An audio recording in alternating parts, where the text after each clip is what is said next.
Thanks for joining this week's in-depth look at the Truth and Reconciliation process. This past week, we struggled a bit with both legs of the process. Extracting the truth was slow and rather painful, and the role players did not exactly bubble with the spirit of reconciliation.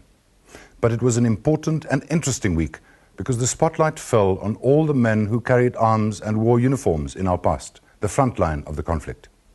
At a special hearing in Cape Town, the Truth Commission heard submissions from and asked penetrating questions to the former South African Police, the South African Defence Force, the Azanian People's Liberation Army, and Umkhonto we Sizwe. The Azanian People's Liberation Army, or APLA, was the armed wing of the Pan Africanist Congress.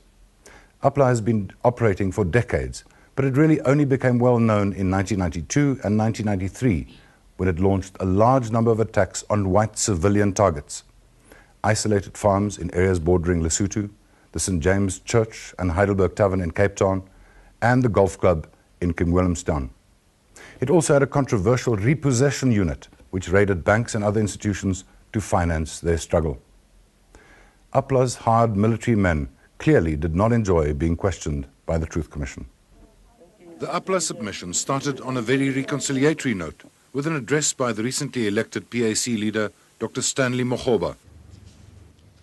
I have supported the Truth and Reconciliation Commission at all times, even when personal hurt and humiliation was experienced, because I am convinced that this country can never break out of its cocoons of hatred and bitterness unless we reveal all the truth and seek forgiveness.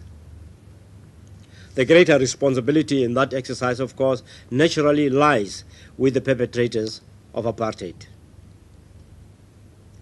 It is in this spirit that I have extended a hand on behalf of my party to the St. James Church so that we can try to bury the painful past and help to bring reconciliation and healing to our members and to our beloved country.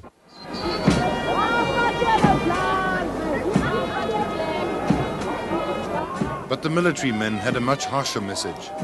It quickly became clear that the APLA strategy of attacking white civilians was going to be a central issue. It is in this context, therefore, that the Azanian people